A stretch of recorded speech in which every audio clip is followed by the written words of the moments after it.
Hey, BassGeek here, and I'm going to tell you why size matters, at least when it comes to swim bait hooks.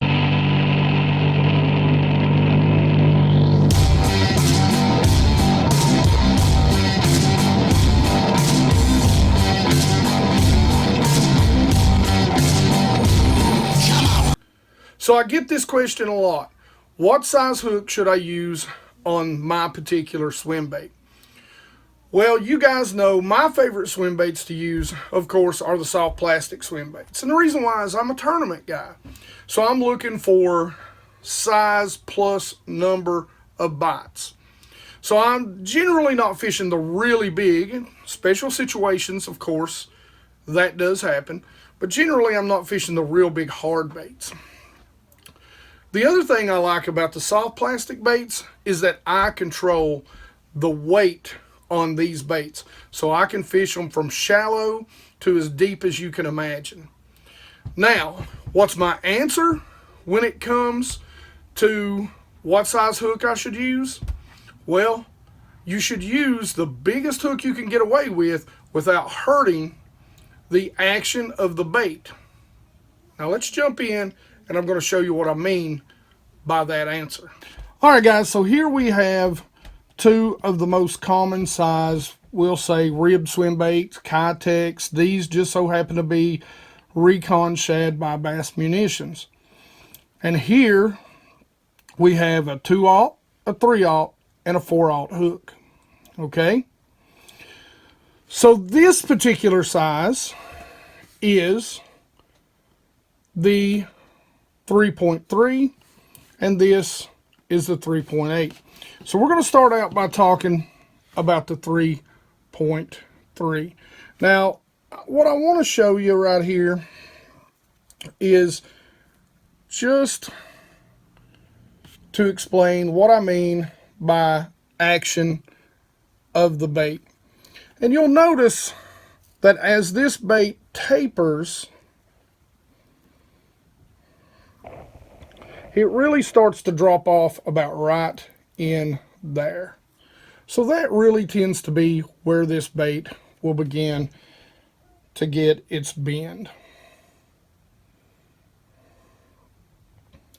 About right in there. So what you want to do is give as much hook as you can get without getting to this section of the bait. That way you're not going to inhibit the natural action of this bait.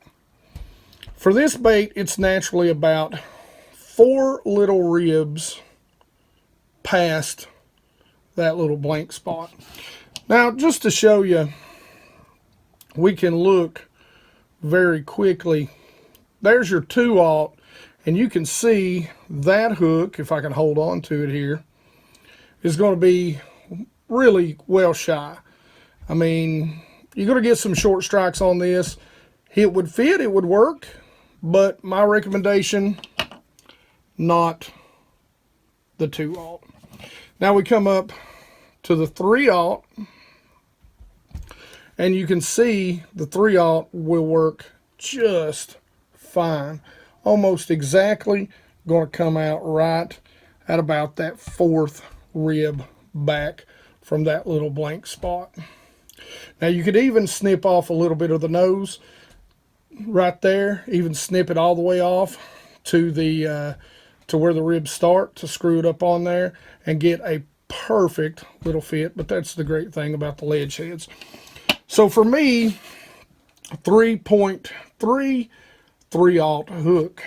It really does come down to it being that simple a lot of times. Now, 4/0, you could actually get away with 4/0 if you're getting some strikes, but you can see we're going to come well past that 4th rib.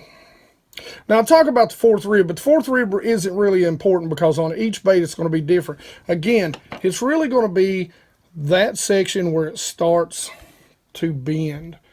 You know, look at that bend. That's what you want to pay attention to when you're putting a hook in there. Now let's talk about the 3.8. You kind of get the same thing. The same sort of bend. Now, again, we know the 2/0 is going to be well short. The 3/0, you could probably get away with a 3/0. Let's see, let me make sure I'm turning this bait the right way. There we go. You could probably get away with a 3/0. But yeah, it's going to be a little short. I'd be afraid of short strikes. Now the 4/0 on this bait is going to be just right. Now, that's what I mean in a quick and simple terms of what I mean by the most hook without hurting the action of the bait. So you want the hook to be able to come back as far as it can come back without hurting that tail action, that natural action of the bait. I hope that helped out a little bit. Now let's get back. We got a lot more to go over. So I hope that helps you at least get a good idea of where to start and what I mean by where the action of the swim bait really begins. You got to think about it kind of the same way you think about a rod.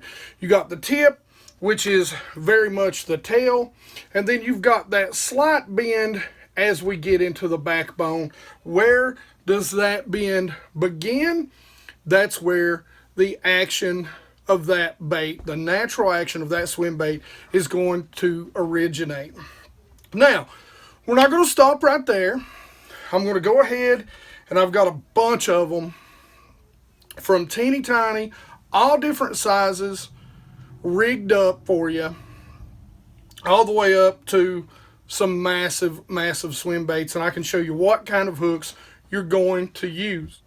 What we're going to talk about is we're going to talk about the two main ways to rig a swim bait. On a belly weighted hook, weedless, and on a jig head style hook, which means the weight in the front of the head and an open hook. Okay, now let's say you're picking up some flashy swimmers or some underspins. Generally, this will apply exactly the same way. So you can go pick you up some underspins, but pick them up with the exact same hook size as compared to the bait size. Now I will tell you, if you don't have your notepad out, you're not memorizing this as we go. I created a hook size recommendation. It's a good high profile, and it'll get you started for any swim bait that you're going to throw out there. And it's on ledgehead.com. It's called Hook Recommendations. It's out there. It's on the main page. There's a little tab. You can go to it. Make sure you go check it out. And again, that will correspond to the open hooks. So with the belly weights or the weedless style, you may want to write this down because there is a little bit of difference. So we're going to start with the smallest baits that I generally use. Now this could be a Kitech 2.8, but it's a Recon Shad by Bass Munitions 2.8. That is the 2/0 hook on that. Now we'll talk about weight in a whole nother video, but that's what I want to show you. That's the 2.8.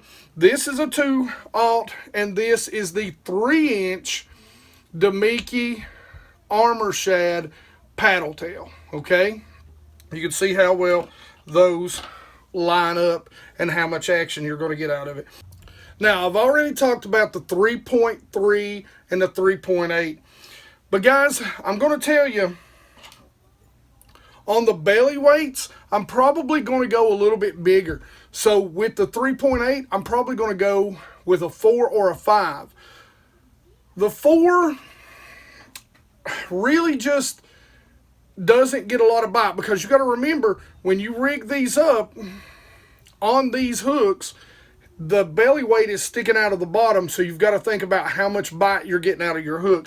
A lot of times I'm going to go with a 5, and it's going to come a little past that area, that sweet spot that I generally like. The same way with the 3.3, I'm probably going to go with a 4 most of the time. I can get away with a 3, but there is a trick that you can do, and you can actually split the belly of these a little bit to give you a little more bite if you want to go with, say, that 3/0 hook on the 3.3 and that 4 on the 3.4. So get you something and slit the belly about halfway up. That'll allow that hook to push farther up into the bait, and you'll get a lot more hookups on it. Me personally, I just go ahead and go with a 4 and a 5. Now, let's go ahead. We're going to talk about some other baits. This is the Maverick from Bass Munitions, one of my favorite wintertime A-rig baits right here. Now, these are all 4 inches. This is the Strike King Ghost Shad version. This is also 4-inch. They make it in a 5-inch too. In the 5-inch, you can also get away with the 4/0. Now this, because the body is so much skinnier, you can get away with that 4/0 hook really easily. You've got plenty of room right there, as opposed to the rib style, which are really fat around that front of the body. Same sort of thing goes. Now this is a 3/0 hook. This is the Swimming Fluke, or whatever Fluke's version of that little swim bait is. Another great A-rig bait. And that's so small, that's a 3/0 hook. You can get away with a 3/0 hook on that bottom, a 3 to a 4/0 hook on the belly weight. Something just like that. You know, guys, again, another great A-rig bait. That's a 4/0 hook. Again, same sort of thing. 4-inch bait. Kind of that 4/0 either way, whether it be exposed or whether it be a belly weight on the skinny dipper. And the reason why on the skinny dipper is because on the skinny dipper, it's already split open on the bottom. Those make it a lot easier to use those belly weight hooks. And I do use belly weight hooks on A-rigs. Now, I will tell you, I don't use ledge heads on A-rigs, because ledge heads, they are expensive. They're a good bait. They're well designed. They're worth the money. But on an A-rig, you know, it's more about numbers, so just go out. But one thing I will tell you, make sure, and this is the underspin, but make sure you're getting that, whatever type you're getting. 6 cents makes a good one that has that screw lock keeper on there. Don't mess with super glue. It's too messy. Get the screw lock, you won't have to touch it again. Plus, the slide-on keepers tear your bait more when you take them off. Those screw locks, you can screw them up on, you can screw them right back off, and you can reuse that bait 100 times, especially if you use Mend It. I'm not sponsored by Mend It, but Mend It is great. Okay, let's move on up the line. So we're going to jump right back into these ribbed swim baits. Now here we are up in that 4.8, guys. I'm going to use my 6/0 hook on there. Skip right across my 5s. I move all the way up into the 6/0 on this, and you can see what I mean by how fat this is. A lot of times what I'm going to do is I'm going to move up to a 7/0 or even an 8, but I'm going to split the belly on that if this is what I'm throwing, if I'm throwing these big ones, so that I get a little more bite on that hook. So I'm going to go to a 6 or a 7, possibly even all the way up to an 8. One thing about the belly weights, because I fish clear water so much, they look so unnatural with that big silver weight hanging on the bottom. Now, I know you talk about fishing an underspin, blah, blah, blah, but that's just a whole different type of flash. That's kind of a dull flash.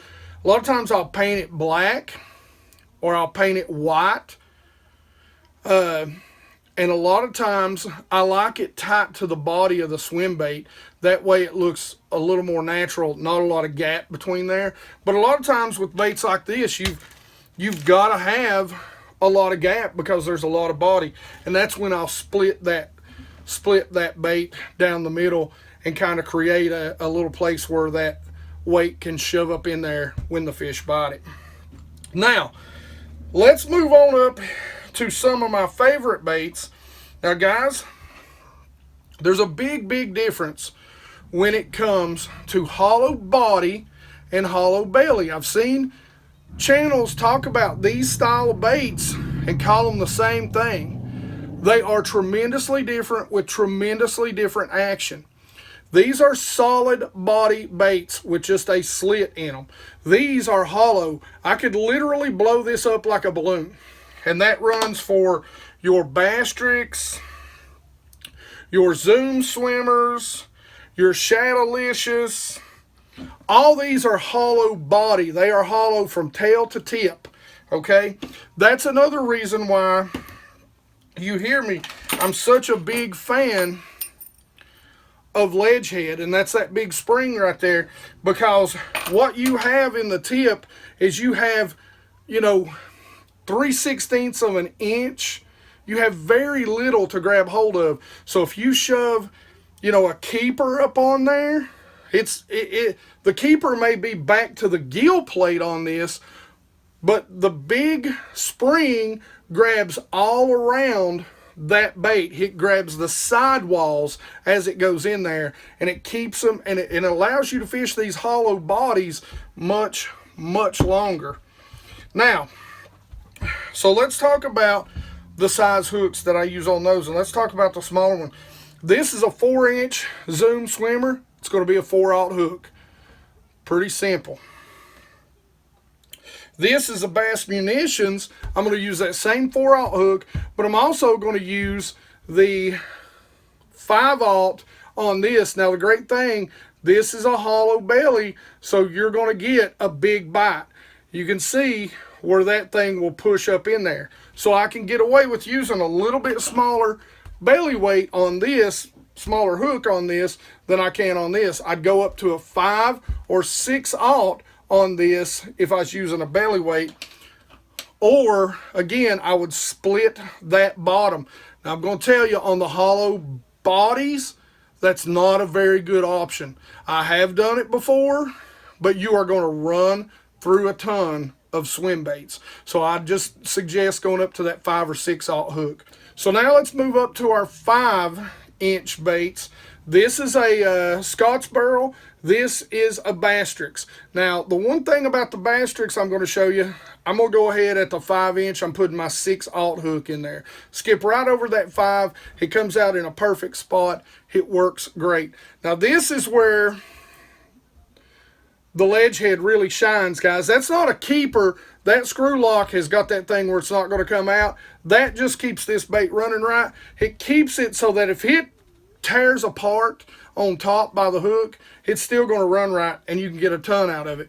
So again, on both of these, I'm going with that 6/0. Now, when it comes to this size, and again, you could get away with a 7 because you can see here, but generally, this is when I go up to my beasts. This is my OwnerBeast, and this is the 8/0 hook right here.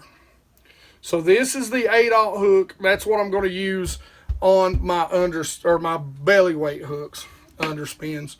Same thing with the underspin. Now, that's also going to be the same exact size I'm going to use for my 6-inch, 5.5 to 6-inch baits when it comes to hollow body, hollow belly, either one, like my Bass Munitions Patriot, my Bastrix, my Zoom Swimmer, my Shadowlicious, same exact sizes I'm going to use.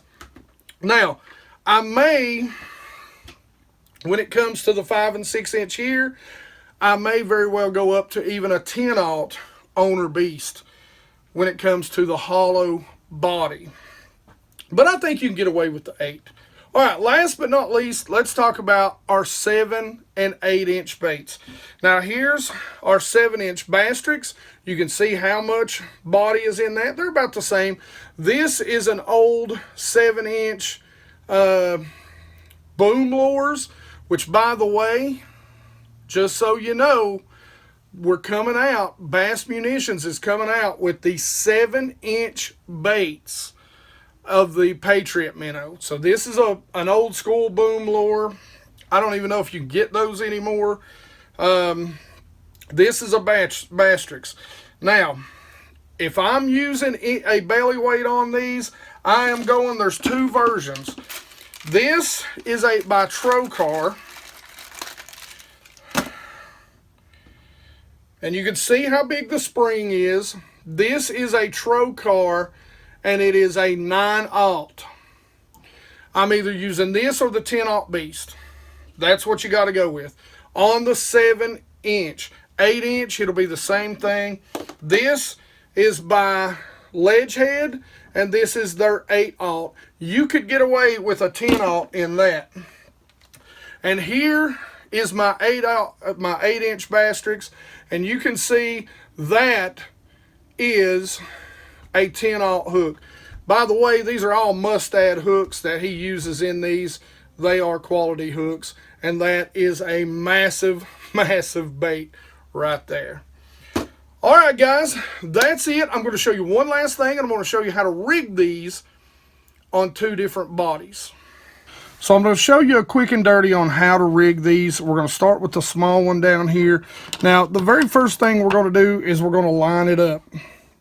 So we're going to lay it out here. I'm going to put my thumb about right there, and I'm just going to make a nice little pick right there to where I can see. Then we're going to go straight in through the middle of the bait. And this is a big, big key, guys. We've got to stay straight as we push it up and onto the hook. It's going to want to turn from side to side, but we're going to have to stay nice and straight. And we can see, hopefully you guys can see that little pick. We're going to come right out on that little pick. And we're going to push that bait up. See how we've got a nice fat head right there? We'll push that bait up, and then we're just going to bend the tail around. We're just going to keep doing that until we get the bait. Sometimes with these ledge heads, you'll have to bend down just a little bit to get it to turn. And there you have a nice straight bait. You're going to want to make sure you come out that middle seam. I don't know if you can see that, but we are dead straight on that. There's bait number 1. Now, this, again, much easier. Now, sometimes I will tell you, I do replace these with bigger springs, but again, dead center of that nose. There we go. Sometimes it can be a pain in the butt. You want to try and keep it as centered as you can. Now, I like to go all the way up to the gap, cover that little gap right there. If I'm throwing around weeds, that'll keep the weeds out. And then again, we're going to make sure we go dead through. We'll measure it out. So I'll just put my thumb right there, bend the bait down, go dead through the center. And we want to come right back out straight and nice. You've got a very nice straight bait. You just bury that little hook, and look how good that looks. That is purtiful. So there, we've got our first 2. Now, with this bait and the hollow bodies, I'm going to do this the same exact way. I'm going to lay the bait out. I'm going to see. What I'm going to do is I'm just going to go ahead. I'm going to measure that out right there. I'm going to see where it comes. And we're going to poke a hole right down through the bait. Now, again, we're going to go straight through the nose. Spin it around. We're going to try and keep it nice and straight. We're going to come right out that hole that we made. We're going to shove it up. We're going to get this keeper out of our way. Shove it up. Make a fat head. Now, one of the things that you're going to want to do is you're going to want to pull back and lift up on the nose of these baits. And then you're just going to bend it. And screw it up on there. Push that nose down as it comes around for that last turn. so that you get that nose in there nice and straight. Now here's the thing about the ledge head that I love. You're going to poke it right in. You're going to reach up and grab hold of that hook shank. Even on the hollow bellies, you can see how good and straight we've got it. And there you go, guys. You've got 3 straight running, ready to catch some big bass baits. It's just that easy. It does take a little bit of practice, guys. I do this all the time. But that's how you do it. Measure it, mark it, run it through straight so that the bait is going to run nice and straight, and you're good to go. So I hope this helps you guys out a ton. I know I get questions about how to rig them, how to do this, what size hook. I get these questions all the time. I've never done a video on it. Hopefully, you guys will pass this around to your friends who want to get into swim bait fishing. Guys, it's never not swim bait season. You really need to understand that. All right. So, as always, questions and comments in the comment section below. You guys know I love to talk about fishing with you. Like it if you like it. Don't forget to subscribe. Guys, please subscribe. This is always a down portion of the year, November, December. I know a lot of your friends, a lot of those anglers are out in the woods. Make sure you share the word about my channel. It's going to help. And as always, you guys rock.